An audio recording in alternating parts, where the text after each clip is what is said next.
मेरे प्रिय भाई और बहनों, प्रभु यीशु ने हमें वह सशक्त, सुंदर और सबसे आदर्श प्रार्थना सिखाई है, हे हमारे पिता की प्रार्थना। उस प्रार्थना में प्रभु ने हमें बताया है कि पिता से प्रार्थना करें कि हे प्रेमी पिता परमेश्वर, हमें परीक्षा में गिरने ना दें परंतु बुराई से बचा। हमें परीक्षा में गिरने ना दें। परीक्षा, प्रलोभन हम सबका प्रतिदिन का अनुभव है। परीक्षा, प्रलोभन हम सबका प्रतिदिन का अनुभव है। एफेसियों के पत्र के अध्याय 6 उसके वाक्य 12 में संत पौलुस कहते हैं, हमें निरे मनुष्यों से नहीं बल्कि अंधकार में संसार के अधिपतियों, अधिकारियों, शासकों तथा आकाश के दुष्ट आत्माओं से लड़ना पड़ता है। एक बहुत बड़ा खुलासा है, हमारा शत्रु हमारा पड़ोसी नहीं है, भाई बहन नहीं है, पति नहीं है, पत्नी नहीं है, वे नहीं है जो हमें दुख देते रहते हैं, बल्कि पौलुस कहते हैं हमें निरे मनुष्यों से नहीं बल्कि अंधकार में संसार के अधिपतियों, अधिकारियों, शासकों तथा आकाश के दुष्ट आत्माओं से लड़ना पड़ता है। ये एक सच्चाई है, इस सच्चाई को जानना जरूरी है। संसार में जीने के लिए सांसारिक बातों को जानना ही काफी नहीं, आध्यात्मिक बातों को भी जानना जरूरी है। पौलुस कहते हैं कि हमें हमेशा अंधकार में संसार के अधिकारियों, अधिपतियों, शासकों और दुष्ट आत्माओं से लड़ना पड़ता है। ये जीवन एक संघर्ष है, एक युद्ध है। पौलुस ने कितनी सच बात कही है कि हमें हर समय विभिन्न प्रकार की दुष्ट आत्माओं से लड़ना पड़ता है। वासना की आत्मा से लड़ना पड़ता है, लालच की आत्मा से लड़ना पड़ता है, ईर्ष्या जलन की आत्मा से लड़ना पड़ता है, स्वार्थ की आत्मा से लड़ना पड़ता है, क्रोध की आत्मा से लड़ना पड़ता है, आलस्य की आत्मा से लड़ना पड़ता है, उदासी की आत्मा से लड़ना पड़ता है, निराशा की आत्मा से, शोक की आत्मा से निरंतर हमें लड़ना पड़ता है। ये आप और मेरा अनुभव है, प्रति पल का अनुभव, प्रतिदिन का अनुभव।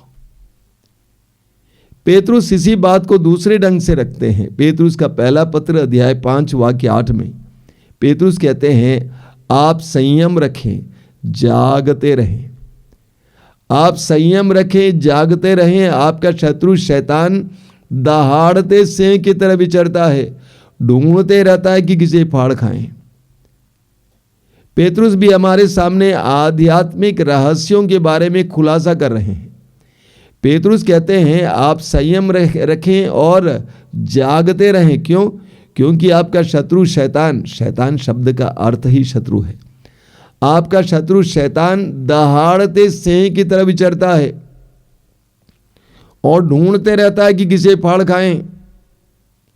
हम सभी जानते हैं कि शैतान ने कितनी जिंदगियों को फाड़ कर बर्बाद कर डाला है, कितने परिवारों को फाड़ कर बर्बाद कर डाला है, कितने रिश्ते तोड़कर बर्बाद कर डाला है। मैं बहुत सारे ऐसे भाइयों को जानता हूं जिनको मैं युवावस्था में जानता था, अच्छे खासे लोग, चरित्रवान लोग, अच्छे लोग, बुद्धिमान लोग, लेकिन आज शैतान के चंगुल में आने के बाद इस कदर वे गुलाम बनाए गए हैं कि वे चाहते हुए भी बुराई से बाहर नहीं निकल पाते। चाहे वो नशा हो, वासना हो, गलत रिश्ता हो, निकल नहीं पाते हैं। तो पेतरुस कहते हैं कि शैतान हमें बर्बाद करने में तुला हुआ है। कोरिन्थियों के दूसरे पत्र के अध्याय 11 वाक्य 14 में पौलुस एक और बात समझाते हैं। पौलुस कहते हैं इसमें कोई आश्चर्य नहीं है कि शैतान कभी कभी स्वर्गदूत का, ज्योतिर्मय स्वर्गदूत का स्वांग रचता है। शैतान मनुष्य को गिराने के लिए सबसे आकर्षक स्वांग रचता है। शैतान मनुष्य को गिराने के लिए आकर्षक स्वांग रचता है। कभी भी शैतान अपने स्वभाव और स्वरूप में नहीं आता है, आकर्षक स्वरूप में आता है। हमको भ्रमित करने वाले स्वरूप में आता है, हमें भ्रमित करने वाले स्वरूप में आता है। तो शैतान कभी कभी अच्छे लोगों के जरिए हमारे जीवन में काम कर सकता है, अच्छे परिवेश में हमारे साथ काम कर सकता है, हमारे विरुद्ध काम कर सकता है। तो शैतान कभी कभी स्वर्गदूत का सॉन्ग रचता है। प्रभु यीशु स्वयं मत्ती के सुसमाचार के अध्याय 18 वाक्य 7 में कहते हैं, मैं आपको समझाने का प्रयास कर रहा हूं कि कैसे हम प्रलोभनों के शिकार हैं। मत्ती के सुसमाचार के अध्याय 18 उसके वाक्य 7 में प्रभु यीशु कहते हैं, प्रलोभन अनिवार्य है। मैं इतना ही लेता हूं। प्रभु कहते हैं प्रलोभन अनिवार्य है। अनिवार्य शब्द आप समझते हैं, यानी बिना इसके हम रह नहीं सकते। मनुष्य के लिए, मनुष्य के जीवन में प्रलोभन अनिवार्य है, आवश्यक है मानो। क्यों प्रलोभन अनिवार्य है? सबसे पहले ईश्वर ने हम मनुष्यों को अपना प्रतिरूप बनाया। ईश्वर स्वतंत्र है, आजाद है। ईश्वर ने हमें आजाद बनाया है। प्रलोभन उस आजादी का हिस्सा है। आजादी का मतलब चुनने का अधिकार। ईश्वर ने हमें भले और बुरे को चुनने का अधिकार दिया है। विधि विवरण ग्रंथ के अध्याय 30 उसके वाक्य 15 और 19 में पढ़ते हैं, प्रभु कहते हैं, मैं तुम्हारे सामने जीवन और मृत्यु, भलाई और बुराई दोनों रखता हूं, तुम चुनो। बाइबल में बार बार हमें इस तरह चुनने का अवसर मिलता है, अवसर देते हुए हम देखते हैं। ईश्वर ने आदम और एवा को चुनने का अवसर दिया। इसी तरह बाइबल में बार बार हम पढ़ेंगे। तो ईश्वर ने हमें स्वतंत्र बनाया, आजाद बनाया, इसीलिए प्रलोभन अनिवार्य है। प्रलोभन वास्तव में क्या है? चुनाव है, चुनना है। प्रलोभन अनिवार्य प्रभु यीशु कहते हैं, क्यों? ताकि हम प्रलोभन का सामना करते हुए प्रलोभनों में शैतान को हराकर पवित्र बन जाते हैं। यानी हमें आगे बढ़ने के लिए, हमें पवित्र बनने के लिए, हमें जीवन में सफल होने के लिए प्रलोभन एक माध्यम भी है, एक बाधा है। उसको तोड़कर हम आगे जा सकते हैं। तो प्रभु का वचन हमें सिखाता है कि हमारे जीवन में हमें प्रलोभनों का सामना करना पड़ता है, परीक्षाओं का सामना करना पड़ता है।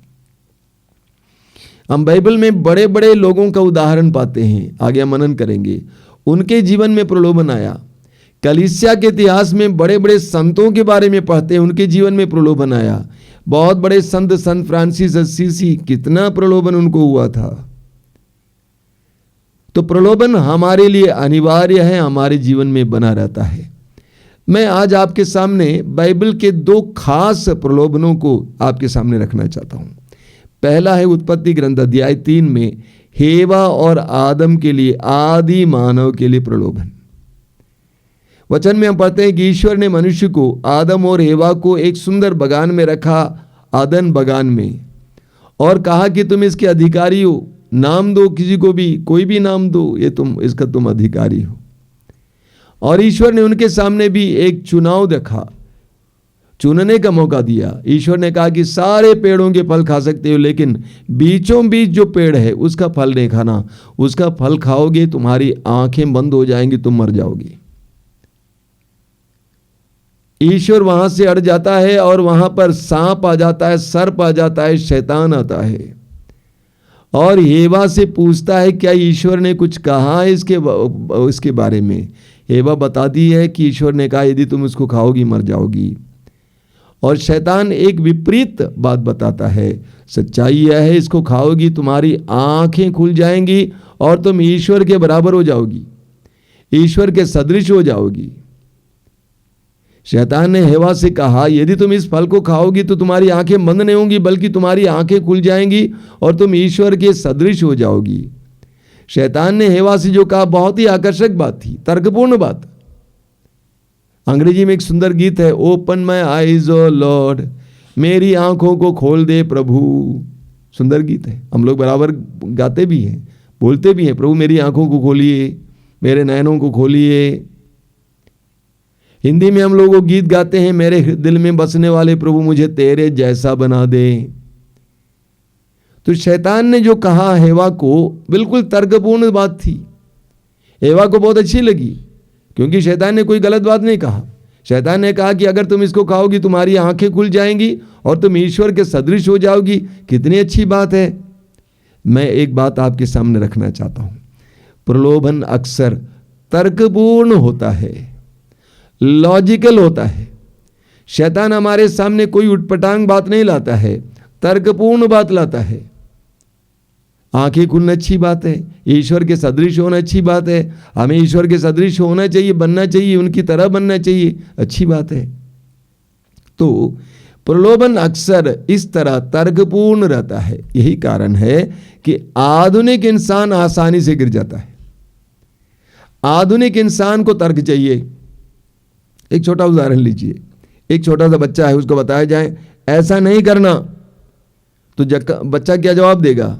बच्चा पूछेगा क्यों? हर जगह आधुनिक इंसान क्यों रखता है, क्या कारण है? हमारे बाप दादा ये नहीं सोचते थे, वे तर्कपूर्ण नहीं थे, वे कहते थे अच्छा नहीं है, ये प्रभु की दृष्टि में बुरा है, ऐसा नहीं करना चाहिए, बस, क्योंकि लिए दूसरा कोई जवाब नहीं है। तो आधुनिक इंसान तर्क के अनुसार जाता है, इसलिए आसानी से शैतान के पंजे में आ जाता है। वो शैतान के उस तंत्र में आ जाता है, उस फंदे में आ जाता है, क्योंकि तर्क के अनुसार वो आगे बढ़ता है। तो सबसे पहली बात यह है कि शैतान जो भी प्रलोभन लाता है वो तर्कपूर्ण बात को लेकर आता है। मैं यहां पर उदाहरण नहीं देना चाहता हूं, बहुत सारे उदाहरण आप अपने जीवन से देख सकते हैं। आपको लगा कि अच्छा है, ऐसी बात शैतान आपके सामने लाएगा ताकि आप आराम से गिर जाए। दूसरी बात, शैतान ने हेवा के विश्वास पर प्रहार किया, उसकी बुद्धि पर प्रहार किया, उसके दिमाग पर प्रहार किया, क्योंकि शैतान जानता था ये जो सोचेगी वही करेगी। इसीलिए शैतान ने उसकी बुद्धि पर प्रहार किया, उसके विश्वास पर प्रहार किया। तीसरी बात, शैतान ने उसके मन में संदेह डाला।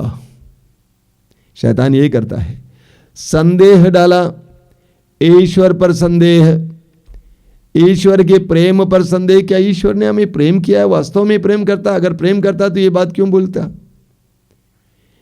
ईश्वर के प्रेम पर संदेह, ईश्वर की आज्ञा पर संदेह, आदेश पर, क्या ये आज्ञा सही है गलत है?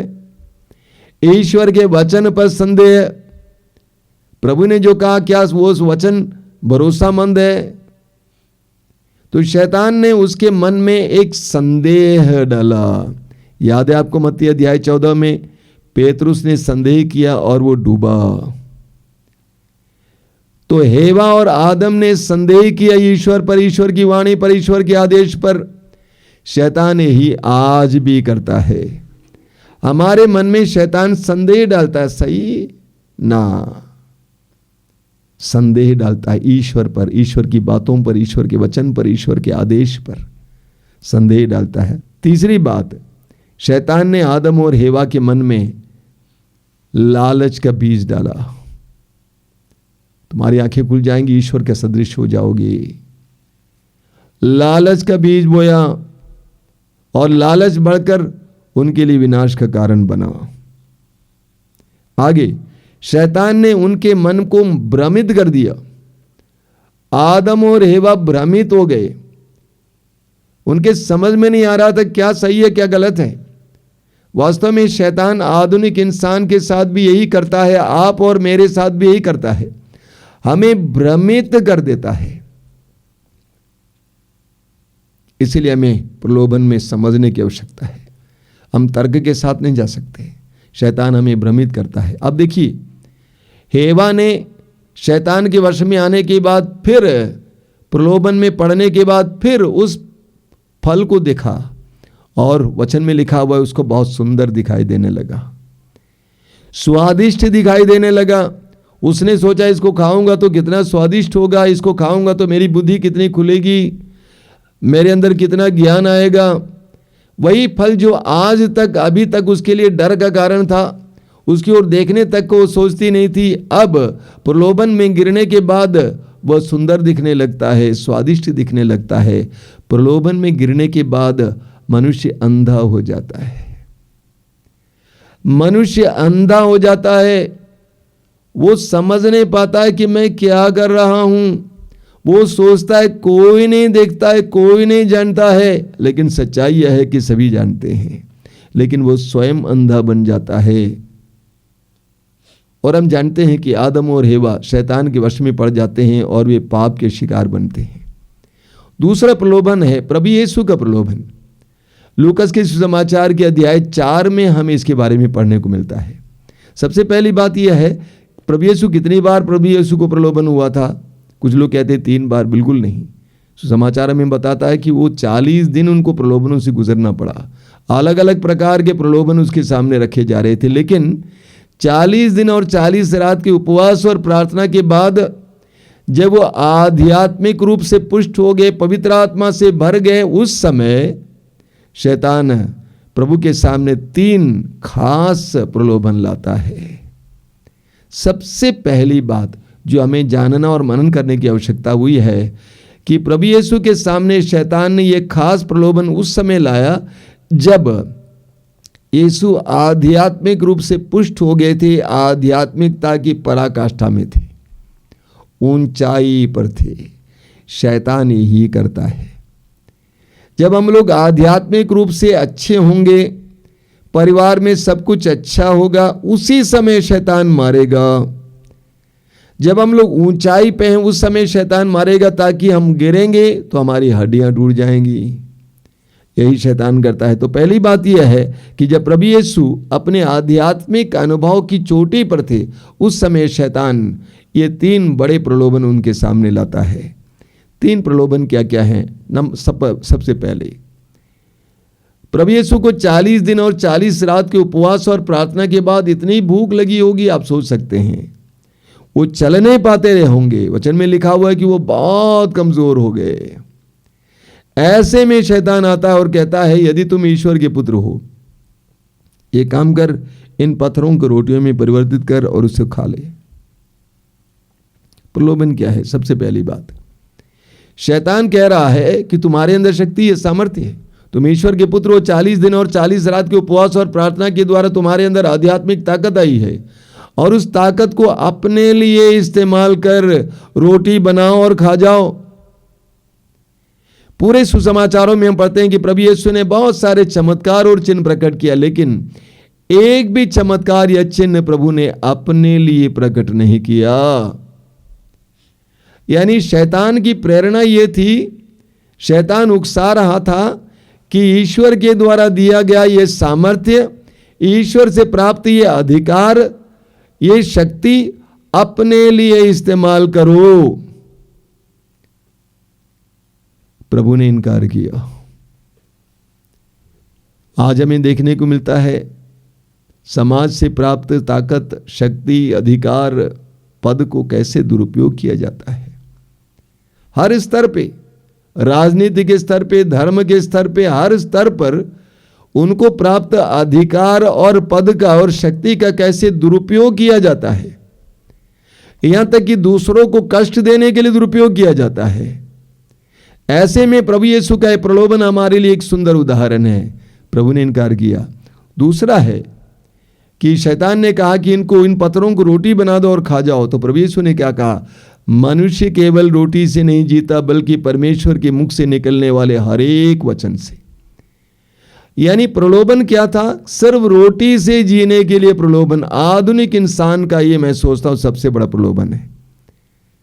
भोजन पर ही जोर है, शरीर पर ही जोर है, शारीरिक सुंदरता, शारीरिक पुष्टता, शारीरिक स्वास्थ्य, लेकिन अन्य बातों का ख्याल नहीं किया जाता है। शरीर को बनाना, शरीर को यानी अंग्रेजी में कहा जाता है बॉडी सेंटर्ड लाइफ, शरीर केंद्रित जीवन। प्रभु यीशु ने कहा कि मनुष्य केवल रोटी से नहीं जीता, बल्कि परमेश्वर के मुख से निकलने वाले हर एक वचन से जीता है।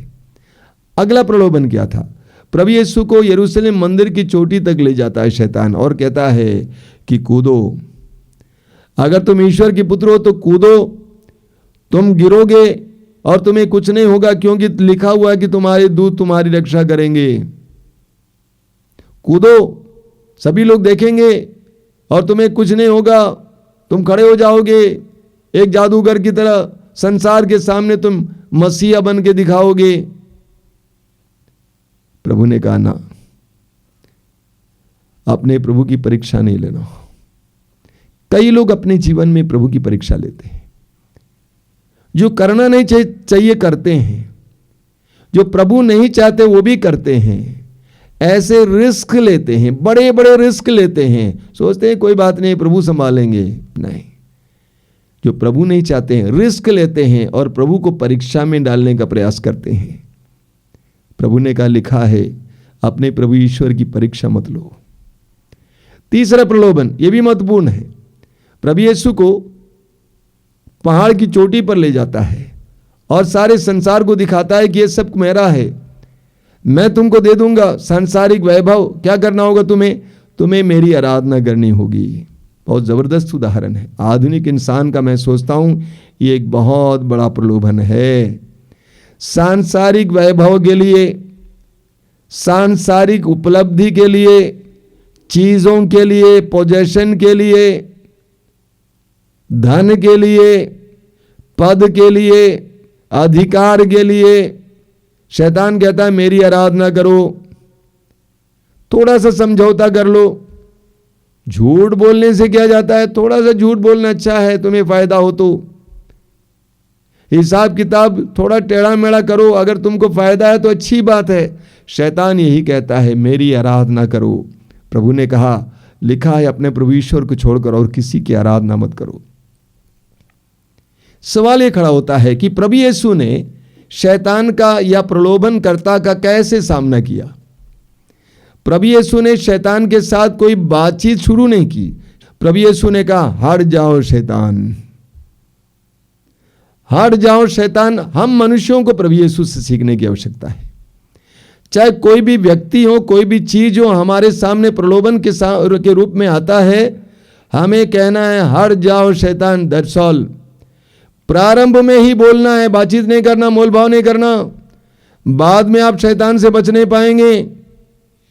आपको लगता है कि शैतान मुझे अपने वश में करने के लिए आ रहा है, इस पैसे के द्वारा, इस पद के द्वारा, इस नर के द्वारा, इस नारी के द्वारा। तो हमें शैतान से कहना हट जाओ शैतान, हट जाओ शैतान। यह हमें प्रभु यीशु सीखना है। प्रभु यीशु शैतान से ऐसे कैसे कह पाए? क्योंकि उन्होंने 40 दिन और 40 रात उपवास और प्रार्थना की। 40 दिन और 40 रात उपवास और प्रार्थना करने के बाद प्रभु के अंदर शैतान को हट जाओ शैतान कहने के लिए सामर्थ्य आया। मार्कुस के सुसमाचार के अध्याय 9 में हम पढ़ते हैं कि प्रभु यीशु के शिष्यों के पास एक व्यक्ति ने अपने पुत्र को ले आया और उसका पुत्र अबदूत ग्रस्त था और आग में, जल में गिर जाता था। शिष्यों ने उसको, अबदूत को हटाने के लिए प्रयास किया लेकिन हटा नहीं पाया। अंत में वह यीशु के पास लेके आता है और यीशु ने अबदूत को हटाया। उसके बाद शिष्यों के साथ प्रभु यीशु घर पे थे। शिष्यों ने प्रभु से पूछा कि प्रभु हम क्यों नहीं हटा पाए। मार्कुस अध्याय 9 वाक्य 29 में आप पढ़ेंगे, प्रभु ने कहा ये जाति सिवाय उपवास और प्रार्थना के नहीं हटाई जा सकती है। बिना उपवास और प्रार्थना के जाति नहीं हटाई जा सकती है। प्रभु यीशु ने शैतान को हटाया, मना किया, हटाया, क्योंकि उनके अंदर उपवास और प्रार्थना के द्वारा शक्ति थी। उपवास और प्रार्थना के द्वारा शक्ति थी। इसीलिए प्रभु यीशु कहते हैं कि प्रार्थना करो, प्रार्थना करो। देखिए, एक बात को जानना जरूरी है, इस संसार में कोई भी जगह ऐसी नहीं है जहां पर शैतान का प्रभाव नहीं होता है। इस संसार में कोई भी व्यक्ति ऐसा नहीं है जो शैतान के प्रभाव में नहीं आ सकता है। वचन में आप पढ़ेंगे बड़े बड़े लोग शैतान के वश में आ गए। इस्राएल का राजा साउल, जिसको प्रभु ने नियुक्त किया था, सामुएल के द्वारा अभिषिक्त किया था, उसने प्रभु की आज्ञा का उल्लंघन किया। प्रभु के हृदय के अनुसार चुना गया अभिषिक्त राजा दाऊद, जो 40 साल तक इस्राएल पर शासन किया, वह गिर गया। एक नारी को नहाते हुए देखकर वो गिर गया। सुलेमान, जिसके बारे में बाइबल में कहा गया कि प्रज्ञापूर्ण राजा, संसार के सबसे प्रज्ञापूर्ण राजा, वो भी गिर गया। सैमसन के बारे में हम पढ़ते हैं न्यायकर्ताओं के ग्रंथ के अध्याय 15, 16 इत्यादि में। सैमसन के अंदर पवित्र आत्मा का विशेष सामर्थ्य था, वो भी गिर गया। अगर इतने बड़े बड़े प्रभु के चुने हुए लोग गिर गए तो आप और मेरी क्या दशा होगी। इसीलिए प्रभु ने कहा प्रार्थना करो हमें परीक्षा में न डाल। इसीलिए प्रभु ने कहा मार्कुस अध्याय 14 वाक्य 38 में, जागते रहो और प्रार्थना करते रहो जिससे तुम परीक्षा में न पड़ जाओ, क्योंकि तुम्हारी आत्मा तो तत्पर है लेकिन शरीर दुर्बल है। जागते रहो और प्रार्थना करते रहो। मेरे प्रिय भाई और बहनों, प्रलोभन हर मनुष्य का अनुभव है, लेकिन प्रलोभन में ना गिरने के लिए हमें प्रार्थना करने की जरूरत है। व्यक्तिगत रूप से प्रार्थना करने की जरूरत है। व्यक्तिगत रूप से प्रार्थना करने की जरूरत है, क्योंकि प्रार्थना ही शैतान को हराने का एकमात्र शस्त्र है। व्यक्तिगत रूप से प्रार्थना करने की जरूरत है कि प्रभु मुझे परीक्षा में गिरने ना दे, मुझे परीक्षा में गिरने ना दे। हमें पारिवारिक रूप से भी प्रार्थना करने की जरूरत है। पति काफी दूर काम के लिए गया हुआ है, पत्नी की जिम्मेदारी है बच्चों के साथ, उनके लिए प्रार्थना करना, प्रभु जमाना खराब है, माहौल खराब है, मेरे पति को, हमारे पिता को हर तरह की बुराई से बचाए रखना, प्रलोभन में गिरने नहीं देना। बेटा या बेटी दूर पढ़ने के लिए गए हैं, माहौल बहुत खराब है, कई बार मैं आपको बोल चुका हूं, बहुत खराब है, हर प्रकार की बुराई का तूफान चल रहा है। ऐसे में खड़ा रहना, सुरक्षित रहना बहुत कठिन है। ऐसे में माँ बाप की जिम्मेदारी बनती है कि वे अपने बेटे के लिए, बेटी के लिए निरंतर प्रार्थना करें कि प्रभु मेरे बेटे को, मेरी बेटी को प्रलोभन में गिरने नहीं देना। हमें प्रार्थना करने की जरूरत है। इसीलिए प्रभु यीशु कहते हैं प्रार्थना करो, हे पिता हमें परीक्षा में गिरने ना दे, हमें परीक्षा में गिरने ना दें। हमें एक दूसरे के लिए प्रार्थना करने की जरूरत है। हमें, अगर आप मसीही हैं, विश्वासी हैं, पुरोहितों और धर्म बहनों के लिए प्रार्थना करने की जरूरत है। अगर पुरोहित या धर्म बहन है, आपको पारिवारिक लोगों के लिए प्रार्थना करने की जरूरत है। सब के सामने यही समस्या है, प्रलोभन, परीक्षा। हमें निरंतर प्रार्थना करनी है, हे पिता हमें परीक्षा में ना गिरने दें, बल्कि बुराई से बचा। आमीन। आइए हम प्रार्थना करें। प्रभु यीशु धन्यवाद देते हैं तेरी महान प्रार्थना के लिए। उस आदर्श प्रार्थना में तूने हमें बताया है कि हम लोगों को प्रार्थना करनी है, हमें परीक्षा में गिरने ना दे। तू स्वयं परीक्षा में गिरने से बचा, क्योंकि तू प्रार्थना में ताकत पाया था। प्रभु यीशु हमें भी प्रार्थना में जीवन जीने की कृपा दीजिए। प्रार्थना में जीवन जीने के बावजूद भी हमें परीक्षाओं का सामना करना पड़ता है, उन क्षणों में हमें बचा के रखना यीशु। तेरे दूतों को भेजकर हमारी हर परिस्थिति में हमें बचा के रखना यीशु, बचा के रखना यीशु, बचा के रखना। तू ही हमारा एकमात्र संरक्षण है, रक्षक है। तेरा पवित्र रक्त हमें संरक्षण देता है। धन्यवाद यीशु, धन्यवाद। तेरी स्तुति, तेरी आराधना, तेरी महिमा।